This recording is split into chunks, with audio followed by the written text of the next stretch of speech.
हाँ जी, सभी का फैम कोचिंग में स्वागत है। देखो, दोनों ग्रुप है अपने और दोनों ग्रुप इतने भर जाते हैं कमेंट से और एक वीडियो, मतलब समझ नहीं आ रहा। इतने डाउट क्लियर कर चुका हूँ मैं। डाउट क्या है लोगों को? आज भी 18 और 3 दिन पड़े हैं शायद आपके फोरम के, और अभी तक आपके डाउट ख़त्म नहीं हो रहे। आप फोरम कब भरोगे? तो पहले ये डाउट देख लेना। एक एक चीज़ के बारे में इतना बता दूंगा जितना आपने सोचा नहीं होगा, क्योंकि जितने आपके सवाल है मैं इतने सवाल मतलब कम से कम 10 से 15 वैकेंसियों के ले चुका हूँ जब से ऑनलाइन डिवी स्टार्ट हुए हैं। आप इसमें पुराने हैं, मैं नहीं हूँ, ठीक है? तो यहाँ से देखना एक एक। और एक जो लोग ज़्यादा ज्ञानी बनते हैं ना, बात उनकी है कि बोर्ड ने इतने मांगे हैं, उतने मांगे हैं, उतने दे दो, फालतू नहीं देने, ऐसे नहीं देने। अरे तो ज्ञान है वो अपना खुद रखो, अपने पास रखो, ठीक है? औरों को बांटने की जरूरत नहीं है। मैं एक टीचर के नाते समझा रहा हूँ। फ़र्ज आपका बनता है, आप बनवाओ ना बनवाओ, आपके भविष्य का सवाल है, ठीक है? 2 डॉक्यूमेंट अगर फालतू बनवा लोगे तो आपका कुछ नहीं जा रहा। जा क्या रहा है? 150 रुपये जा रहे हैं, चले जाएंगे फिर। पर एक चीज़ ध्यान रखना, वैकेंसी में ज़िंदगी, वही बात है, ज़िंदगी मौका है ना, बार बार नहीं देती, एक ही बार देगी। 1-2 डॉक्यूमेंट में कोई कुछ नहीं जा रहा। जितने डॉक्यूमेंट है मैं सारे बता रहा हूँ। मैं इसीलिए बता रहा हूँ क्योंकि कोई डॉक्यूमेंट की वजह से बाहर ना हो, कोई भी। ओके, इतनी भर्तियों में डॉक्यूमेंट करवा चुका हूँ। 2 ग्रुप है अपने व्हाट्सएप के, दोनों में आपसे ज़्यादा कैंडिडेट ऐड थे सुपरवाइजर से पहले भी। उनसे पूछ लेना, रिव्यू ले लेना फैम कोचिंग का, ठीक है? मेरी वजह से अगर कोई डॉक्यूमेंट में बाहर हुआ हो तो मैं जिम्मेदार हूँ। आज तक कोई नहीं हुआ। तो जो बता रहा हूँ बिना सवाल किए बनवा लिया करो, ठीक है? हाँ, ये सवाल है कि सर इसको कैसे बनवाऊँ और इसमें कैसे मेरे ये प्रॉब्लम है, कैसे संशोधित कर सकता हूँ उसको, वो चीज़ आप पूछो। इसको क्यों बनवाऊँ, ये कोई सवाल है यार? बेहुदा, ठीक है? एक पूछता है कि सर जो फॉर्म भरेंगे तो उसमें OTP आएगा क्या? मतलब बताओ यार। अरे तो आएगा भाई, तो तू दे देना। अगर तेरे पास नहीं है तो पापा का होगा, किसी का तो होगा। नहीं है तो ईमेल पे ले लेना, फॉर्म तेरा सबमिट होगा। क्यों टेंशन ले रहा है? तो खोल के तो देखो उस चीज़ को आगे। अब यहाँ पे देखना, एक एक सवाल ध्यान से सुनना, कुछ रहना नहीं चाहिए, ठीक है? तो पहला सवाल आ जाता है मार्कशीट को लेके। अब मार्कशीट में भी देखो, फॉर्म भरना मैंने बता रखा है, 4-5 वीडियो डाल रखी है, आराम से देख लेना। कोई भी दिक्कत आए फॉर्म भरने में तो आप पूछ लेना, ठीक है? क्योंकि 2 वीडियो बना रखी है मैंने फॉर्म भरने पे, ओके? और एक वीडियो बना रखी है डॉक्यूमेंट कैसे भरे जाते हैं, जो है तो बना लेना। और ये जो 10वीं और 12वीं को लेकर लोगों के डाउट आते हैं कि सर 10वीं 12वीं में जो है, जो मांगा है सर्टिफिकेट, वो क्या है? तो वो 2007 या 10 से पहले जो मार्कशीट आती थी उनका अलग आता था पेज, लेकिन अब ऐसा नहीं है। आपका जो एक मार्कशीट आती है वही सब कुछ है, वही डालना है। तो इसका सवाल ख़त्म, ओके? अब आता है दूसरा। एक एक सवाल बताऊंगा डॉक्यूमेंट को लेकर, ध्यान रखना। और जो डॉक्यूमेंट नहीं देना है आपको, ये कन्फ्यूजन है ना सबसे ज़्यादा। बहुत ज्ञानी बन रहे हो आप लोग आजकल, ठीक है? देख लो, ये कुछ लोग होते हैं ऐसे जिनको मतलब छेड़खानी से मतलब होता है और कुछ मतलब नहीं है इनको। मतलब आप इतने डॉक्यूमेंट बनवा रहे हो तो 2 और बनवा लोगे, आपका क्या चला जाएगा? समय नहीं है, अच्छी बात, भूत हो फिर, ठीक है? देखो, मेरा कुछ नहीं जाना, मैंने जो जितने डॉक्यूमेंट थे वो सब बता दिए, और सभी भर्तियों में लगते आ रहे हैं आज तक। ऐसा नहीं है कि लगा नहीं है कोई। मैंने कोई ऐसे तो नहीं है कि आपको जन आधार कार्ड दे दिया, वो कहीं नहीं मांगते। और इसमें लिख रखा है क्या मैंने, या राशन कार्ड लिख रखा है? बताओ। तो वही चीज़ लिखी है जो मांगी जाती है, और जो आपसे ऑनलाइन मांगी गई है। ऐसा भी नहीं है कि ऑनलाइन मांगी नहीं गई। अब बोलते हैं ऑनलाइन तो स्टार नहीं है, स्टार के पीछे पड़े हैं, बताओ। स्टार का तो मतलब मैंडेटरी है। अब आय प्रमाण पत्र पे स्टार नहीं है, इसका मतलब क्या है? क्योंकि जनरल वालों को स्टार नहीं, वो लगता नहीं है। जनरल वालों का आय प्रमाण पत्र कहाँ से लगेगा? तो स्टार होगा तो जनरल वाले भी तो फॉर्म भर रहे हैं ना, फिर उनका तो फॉर्म आगे नहीं जाएगा। स्टार से मतलब नहीं है, ध्यान रखना। स्टार उन्हीं चीज़ के हैं जो मतलब बहुत ही कंपलसरी है। जैसे करेक्टर सर्टिफिकेट बहुत ज़्यादा कंपलसरी है तो उसके स्टार लगाए। जाति कंपलसरी है, स्टार लगाए। जाति शब्द का स्टार नहीं है, क्यों? क्योंकि वो जनरल, वो OBC और उनको देना होता है, बाकी को नहीं देना होता। तो कॉमन सेंस यूज़ किया करो, ऐसे मत रहा करो, ओके? दूसरा है, यदि हायर लेवल की डिग्री है। अब इसमें सवाल क्या आता है कि सर मेरे पास मार्कशीट नहीं है, लास्ट ईयर की नहीं आई, फोर्थ जो डिग्री नहीं आई, प्रोविजनल है मेरे पास, और मेरे पास ये है वो है, मतलब मैं लगाना चाहूँ नहीं लगाना चाहूँ। तो देखो, एक ही सीधा सा और सिंपल सा जवाब देता हूँ। 10वीं 12वीं में मार्कशीट इनफ है, पहली बात तो ये। हायर लेवल की डिग्री यदि है आपके पास तो आप लगा दो, मार्कशीट है तो मार्कशीट लगा दो, प्रोविजनल है प्रोविजनल लगा दो। इसमें डरने की क्या ज़रूरत है? अब कोई बोलता है मैंने सेम टाइम पे एक प्राइवेट कर ली एक रेगुलर कर ली, रेगुलर लगा दे, प्राइवेट लगाने की क्या ज़रूरत है? और यदि आप नहीं भी लगाओ तो भी कोई ज़रूरत नहीं है। अगर आपको लगती है कि मेरे इसमें मिस्टेक है थोड़ी सी या किसी भी चीज़ में मिस्टेक है तो आप मत लगाओ ना। ये बोला है अगर सुविधा अनुसार है, अगर आप देना चाहो तो आपकी मर्जी है। ओके, तो ये चीज़ है। अब व्हाट्सएप पे 2 ग्रुप है अपने, एक पशु परिचर के लिए स्पेशल 2 वाला है, नीचे लिखा है कि व्हाट्सएप ग्रुप 2 जो नॉन नर्सिंग के लिए है, उसमें ज्वाइन हो जाना आप और टेलीग्राम ज्वाइन कर लेना, ठीक है। और वीडियो बना चुका हूँ मैं, चैनल पे पढ़िए देख लो। और फिर आता है मूल निवास। अब मूल निवास को लेकर डाउट ये है कि जिनका 2025 के बाद बनाए, मतलब ये मान लीजिए कि 2024 में जो ये फॉर्म भरा गया था उसके बाद बनाए, तो आपको मूल निवास के साथ एफिडेविट बिल्कुल देना होगा, ठीक है। अब वो अपने तरीके से आप लिखवाएंगे कि सर मूल निवास जो है मेरा पुराना इतना वो डिजिटल नहीं था और इतने मतलब जो भी आपका पुराना है, जैसे 2010 में बना था तो आप मेंशन करेंगे बाकायदा कि 2010 में बना था, ठीक है, लेकिन अभी मैंने दोबारा बनवाया है, मैं राजस्थान का ही निवासी हूँ। ओके, ये मेंशन करने की ज़रूरत है। नहीं भी करो तो भी अगर आप हाथाजोड़ी कर सकते हो उनके सामने, जब ऑफलाइन होगा तब कर लेना मेरे हिसाब से तो, ठीक है। ऑप्शन आपके पास है, पर मेरे कहने का मतलब है आप ऑप्शन छोड़ो ही क्यों, आप पूरा ही कर दो ना उस चीज़ को। आप बोलते हैं सर लगाने की ज़रूरत क्या है, तो वही बात है भाई, तुम ऑफलाइन में समझाते रहना उनको, मत लगा, ठीक है। तो वो चीज़ है, ध्यान रखना। अब आता है सबसे बड़ा डाउट जाति प्रमाण पत्र का। देखो आपका फॉर्म जैसे फरवरी में भरा गया था, अब मुझे कन्फर्म तो याद नहीं है कब भरा गया था, फरवरी 24 में, ठीक है। इससे पहले अगर यानी मान के चलो फरवरी 2023 तक का, 23 से लेकर 24 तक का, इस 1 साल के बीच में यदि आपका कास्ट सर्टिफिकेट है, ये बात ओनली लागू होती है ओबीसी, ईडब्ल्यूएस और एमबीसी के लिए, ठीक है। और ईडब्ल्यूएस वालों आपको ये कन्फ्यूजन रहता है कि सर हमारा जाति क्या अलग है, आपका वो ईडब्ल्यूएस है ना, वही आपका जाति है, ठीक है। तो यहाँ पे फरवरी 2023 से लेके, ये 20 नहीं है, 2023 से लेके 24, ये जो आपका फॉर्म भरने के पीछे की 1 साल है, इसके अंदर यदि आपका बना हुआ है तो आपका बिल्कुल चल जाएगा, आपको कुछ भी लगाने की ज़रूरत नहीं है, ठीक है। यदि आपके पास दोनों है, ये वाला भी है और 25 वाला भी है, आप दोनों लगा दो, इसमें भी आपको कोई दिक्कत नहीं है, कोई एफिडेविट देने की ज़रूरत नहीं है। अब बात आती है जिनके पास फरवरी 2023 से भी पुराना है और फरवरी 2024 से ऊपर है, तो क्या करें? तो जिनका 23 से पुराना है उनको एफिडेविट देना पड़ेगा, जिनका 24 से और ऊपर है उनको भी एफिडेविट देना पड़ेगा। अब एफिडेविट मैंने भरना बता रखा है और 50 रुपये के स्टाम्प पे बनेगा, ये भी ध्यान रखना, ठीक है। और जो इनका जो एक भर्ती के लिए स्पेशल प्रमाण पत्र होता है, जैसे विडो कैंडिडेट कह सकते हैं, तलाकशुदा या पीएस स्पोर्ट्स पर्सन, तो इनका अलग से एक कॉलम है और वो भी उसमें आप दे सकते हैं, ये आपका पर्सनल मैटर है, ठीक है। अब इसमें भी लोगों को डाउट आता है कि जैसे विधवा हैं उनको क्या क्या देना होता है, तो आप अपने हस्बैंड का डेथ सर्टिफिकेट दीजिए, ठीक है, हस्बैंड का डेथ सर्टिफिकेट, ओके। और दूसरी अपनी जो विधवा का जो प्रमाण पत्र होता है वो देना पड़ेगा आपको, दोनों से आपका काम चल जाएगा और कुछ नहीं करना आपको, ठीक है। अब आता है तलाकशुदा, ठीक है, इनकी डिग्री होती है वो देनी पड़ेगी और पीएच में आपको जो 40% से जितना मांगा गया है वो आपको देना पड़ेगा। यहाँ पे अब आती है बात आय प्रमाण पत्र की, 6 नंबर। अब आय प्रमाण पत्र यहाँ पे ऑप्शन स्वरूप है, आप भरना चाहो भर सकते हो, नहीं भरना चाहो नहीं भर सकते हो। जिनकी 2.5 लाख से आय कम है वो दे सकते हैं, ठीक है।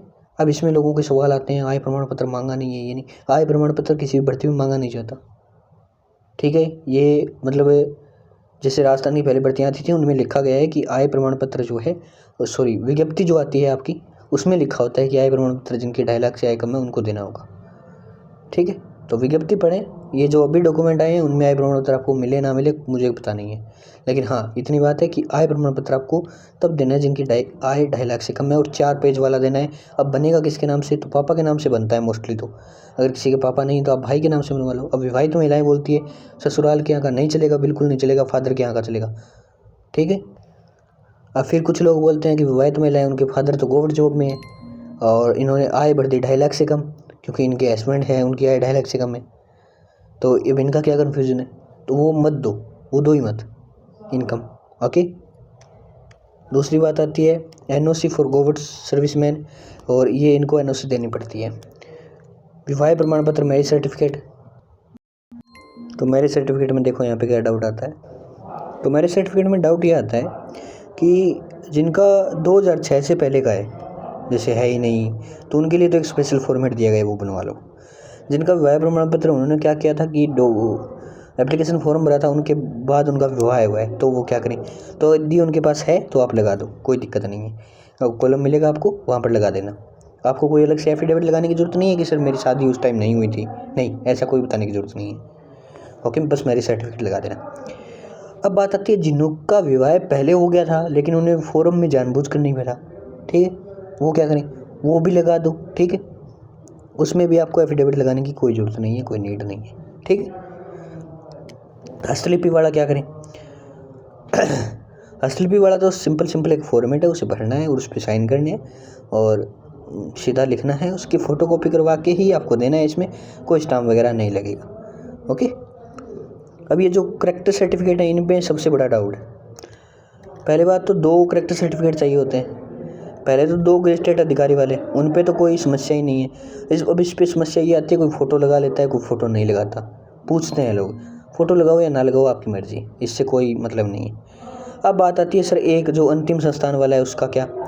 तो आपके पास यदि अंतिम का है तो अंतिम का दे दो, जैसे आपने BSc BEd कुछ भी कर रखा है तो उसका दे दो। अब बोल रहे हैं कि सर मैं डिग्री नहीं लगा रहा BSc BEd की, तो भी दे दूँ क्या? बिल्कुल दे सकते हो आप, डिग्री नहीं लगा रहे इसका कोई मतलब नहीं है, ठीक है। आप लगाना चाहो आपकी मर्ज़ी, नहीं लगाना चाहो नहीं लगाना चाहो, लेकिन आप करेक्टर सर्टिफिकेट दे सकते हो। अब कुछ लोग बोलेंगे सर मेरे पास करेक्टर सर्टिफिकेट BEd का नहीं है तो कौन सा लगाऊँ? तो आप 12वीं का लगा सकते हो। यदि 12वीं का भी आपके पास नहीं है तो आप 12वीं के स्कूल से लेटर हेड पे लिखवा लो कि आपका करेक्टर उत्तम है, वो लगा दो, दिक्कत ही नहीं है। 10वीं के स्कूल से लिखवा लो, कोई दिक्कत नहीं है। कॉलेज से लिखवा लो, कोई दिक्कत नहीं है। और जिनका प्राइवेट है तो प्राइवेट में भी कुछ तो उन्होंने रेगुलर किया होगा, वहाँ से लिखवा लो, तो इसमें भी कोई दिक्कत नहीं आनी चाहिए। अब बात आती है फ़ोटो प्लस साइन, इसमें किसी को कोई दिक्कत नहीं है। अब फ़ोटो में एक दिक्कत है, नई लगाएं या पुरानी लगाएं, तो आप नई लगा सकते हैं बिल्कुल। उस चीज़ पे मत जाना कि विज्ञप्ति में लिखा है कि जैसे मतलब आपको आवेदन वाली फ़ोटो देनी है, ठीक है, तो ये लिखा ही होता है, हमेशा लिखा होता है, पर इससे आपको और इसमें आप नई फ़ोटो लगा सकते हैं, इससे कोई लेना देना नहीं है। अब बारी आती है फ़ोटो साइन के बाद फॉरगेट एफिडेविट की। अब इसमें बहुत बड़ा कन्फ्यूज़न है। इससे एक रिलेटेड है सामान्य घोषणा पत्र, उसमें भी ये चीज़ लिखी गई है, ठीक है। अब कुछ लोग बोलते हैं सर इसको लिखवाऊँ या नहीं लिखूँ। 50 रुपये का स्टाम्प है, बहुत आसानी से बन जाता है, बहुत ही आसानी से।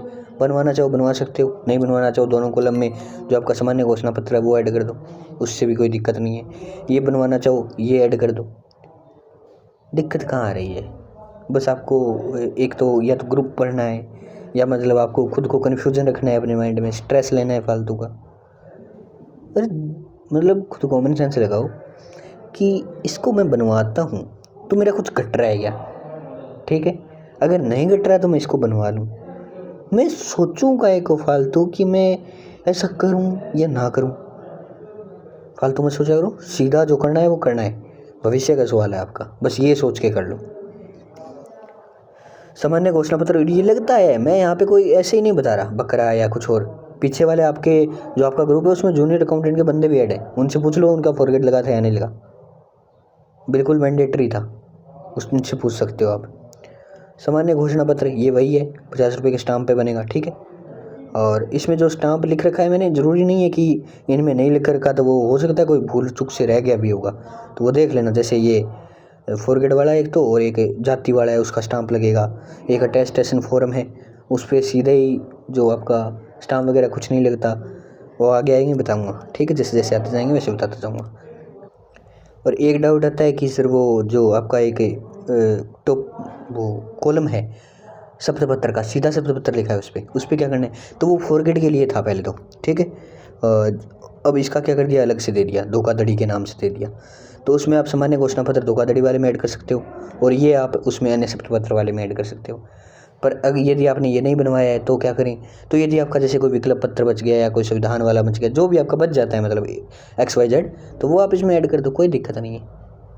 तो फालतू का स्ट्रेस नहीं लिया करते, सिचुएशन को हैंडल करना सीखो, ओके। अब और देखो आगे, एक एक पॉइंट को देखो, सब कुछ बता रहा हूँ, फिर भी कुछ रह जाए तो देख लेना यार, पूछ लेना। तो ये जो है नॉर्मल हो गए। अब आता है संतान का। अब संतान का सभी को ये डाउट रहता है कि सर सभी को बनवाना है। बिल्कुल सभी को बनवाना है, चाहे आप ये सभी में ये कैटेगरी आ जाती है, शादीशुदा, अशादीशुदा मतलब अविवाहित समझ गए होंगे, विधवा, तलाकशुदा, जो भी है सभी को बनवाना है। अब इनको कैसे बनवाना है? जिनके बच्चे 0 हैं वो 0 कर दो, बस इतनी बात है और कुछ नहीं। अब आती है बात दहेज की। तो इनके लिए एक दहेज का प्रमाण पत्र है जिसपे अविवाहित, शादीशुदा ऐसे लिखा है, तो वो विवाहित लिखा है, वो दहेज का है, उस पर भी स्टाम्प बनवाना है। ठीक है। और बात आती है विवाह प्रमाण पत्र। ये तो स्टाम्प है, बिल्कुल नॉर्मल है, इसमें तो आपको कोई दिक्कत नहीं होनी चाहिए। विवाह प्रमाण पत्र ये मैंने बता दिया, जिनका 2006 से पहले हुआ है उनको एक एफिडेविट बनवाना है। अब इसमें स्टाम्प है या नहीं है वो देख लेना, या गजटेड ऑफिसर के साइन है वो देख लेना आप, उसमें क्या है मैंने वीडियो में बताया पहले। वचनबद्ध है धूम्रपान का। ठीक है। इसे भी शायद ये सादे कागज़ पर ही है, शायद देख लेना, गजटेड ऑफिसर से होगा या कुछ है, उस पर लिखा हुआ है, प्रॉपर लिखा हुआ है मुझे, और मैंने वीडियो बनाया है। संविधान संबंधी इनमें आपके कोई डाउट नहीं है। विकल्प पत्र, संविधान संबंधी, अब ये भरने कैसे हैं इसका डिटेल्ड वीडियो इसके जस्ट पीछे वाला बना रखा है मैंने एक। अब मतलब ये आपको फॉर्म में कैसे भरने हैं वो बता रखा है। ठीक है। और इनको भरना कैसे है और कैसे बनवाना है ये भी एक वीडियो में बना रखा है। ठीक है। लास्ट के 4-5 वीडियो देख लेना, उनमें सब है। अब बारी आती है अटेस्टेशन फॉर्म की। तो देखो अटेस्टेशन फॉर्म मैंने आपको दिखाया भी था और अपने टेलीग्राम पे सारे डॉक्यूमेंट पड़े हैं। 2 पेज का फॉर्म है, 2 पेज का मात्र। गजटेड ऑफिसर से साइन करवाने हैं, एक फ़ोटो लगानी है और आधे सिग्नेचर फ़ोटो पे होने चाहिए और आधे जो है आपकी नीचे पेज पे होने चाहिए। अब देखो दूसरी बात, इसका एक स्पेशल वीडियो है जिसका लिंक डिस्क्रिप्शन में है, कैसे भरना है। ओके, वो है CHO जूनियर अकाउंटेंट भर्ती के लिए, जिसके लिए भी है उसको जाने दो, आप उसको मारो गोली। इसको भरना कैसे है वो देख लेना, सेम का सेम प्रोसीजर है, कोई अलग नहीं है। अब बात आती है इसको कैपिटल लेटर हिंदी इंग्लिश कैसे भरें। इसको कैपिटल लेटर में भरना है और इंग्लिश में भरना है। अब हेल्थ सर्टिफिकेट है सबसे बड़ा इशू बना रखा है इस चीज़ का। ठीक है, बहुत बड़ा। मतलब तुम लोग पशु परिचर में आए हो, नए आए हो, तो सारा ज्ञान तुम्हें ही है और किसी को नहीं है। मतलब ये मांगा नहीं गया, ऐसा नहीं गया, वैसा नहीं गया। आपको दिखा है कि मतलब वो जो उसमें ऑनलाइन है और सबसे पिछली बार मांगा गया था जैसे जूनियर अकाउंटेंट है उनके स्पेशली मेंशन था हेल्थ सर्टिफिकेट, आ वाले में नहीं दिया और ऑप्शन में दे रखा है, आप ऑनलाइन भरने जाओगे तब, और ज्वाइनिंग के टाइम पे मांगेगा। अगर आप अभी बनवा लेते हो तो आपको कोई इशू है इसमें। ठीक है, ज्ञान देते हैं, मांगा नहीं है तो क्यों बनवाएं। अरे भाई मत बनवाओ ना, मुझे इससे क्या है, मेरा तो कुछ नहीं है, मैं तो पक पक करके चला जाऊँगा। पर बात ये है आपके भविष्य का सवाल है, बनवा लो, कुछ नहीं जा रहा, आधी घंटा 1 घंटा लग जाएगा सीधा भर के। बनवाना ही तो है, वो इसका लोग फॉर्मेट मांगते हैं, कुछ लोग जिनको बनवाना होता है वो बनवा लेते हैं। एक भाई ने मैसेज किया था, बनवा लिया, क्या टाइम लगता है उसमें, बनवा ही लो ना, आगे काम आएगा। 6 महीने वैलिडिटी होती है इसकी, 6 महीने में तो आपका रिजल्ट वगैरह आ जाएगा। चलो ज्वाइनिंग नहीं भी हुई तो दोबारा बनाना आपको आसान होगा, बिल्कुल। लग क्या रहा है, 50-100 रुपये लग रहे हैं, कहेंगे तो 20-30 में मिल जाता है, तो बनवा लो, फ़ायदा आपको है, मेरा इसमें कुछ नहीं जाना। तो ज्ञान ना तो बांटो और ना ऐसा ज्ञान खुद लो, मेरे कहना यही है। जितने डॉक्यूमेंट लगे, जितना ऑनलाइन मांगा है बिल्कुल सही से दो, और जितने डॉक्यूमेंट लगाओगे फ़ायदा आपका है। एक आपका करैक्टर है, एक मतलब जो आपका चरित्र है वो ही अच्छा बनता है। जब आप ऑफलाइन जाओगे, आप सारे डॉक्यूमेंट आपके पास होंगे, सामने वाला भी सोचेगा कि बंदे ने कोई कमी नहीं रखी, प्रभाव पड़ता है। ठीक है। तो हेल्थ सर्टिफिकेट बिल्कुल जो है आप बनवा लें, और जो नहीं बनवाना चाहें, जिसने सबमिट कर दिया है, वो टेंशन लेने की ज़रूरत नहीं है, फिर फालतू में क्यों झंझट पालना। ना बनवाओ तो आपकी मर्ज़ी है। ठीक है। पर अब जब उन्होंने ऑनलाइन दे रखा है ऑप्शन, तो वो कोई ऐसे नहीं है, उस पर जो अपनी वो दाल बेचते हैं ना, वो बना कर खाएंगी, जो मिक्सर होता है वो। ठीक है, नींबू निचोड़ के भाई उसमें पेज पे हेल्थ सर्टिफिकेट के आपके खा रहे हैं, वो ऐसा तो है नहीं। मांगा है तो कोई ना कोई रीज़न होगा। हाँ, बस विज्ञप्ति में नहीं लिखा, तो भाई ज्वाइनिंग के टाइम तो मांगते ही हैं और अभी मांगने लग गए। अब फ़ायदा ही आपको ये, अब बनवा लोगे आगे जल्दी बन जाएगा, काम आएगा, पता चलेगा कि ऐसे बनवाया था, हाँ वैसे लाना है, आगे दुख नहीं पाना पड़ेगा। बात एक ही है, कहीं से भी बनवाओ। तो ये नॉर्मल जो डॉक्यूमेंट थे मैंने बता दिए, बाकी कोई डाउट रह जाता है तो फिर भी पूछ लेना, सारे डाउट ऑलमोस्ट क्लियर कर चुका हूँ मैं। हाँ, एक डाउट आपका और भी होगा, फैम कोचिंग को आपने सब्सक्राइब नहीं किया, करूँ या नहीं करूँ ये सोच रहे होंगे, तो ये कर लेना भाई। देखो इतनी देर मेहनत की है तो इतना तो हक बनता है, एक सब्सक्राइब तो कर ही देना। व्हाट्सएप टेलीग्राम ज्वाइन कर लेना। ठीक है, मिलते हैं नेक्स्ट वीडियो में, धन्यवाद।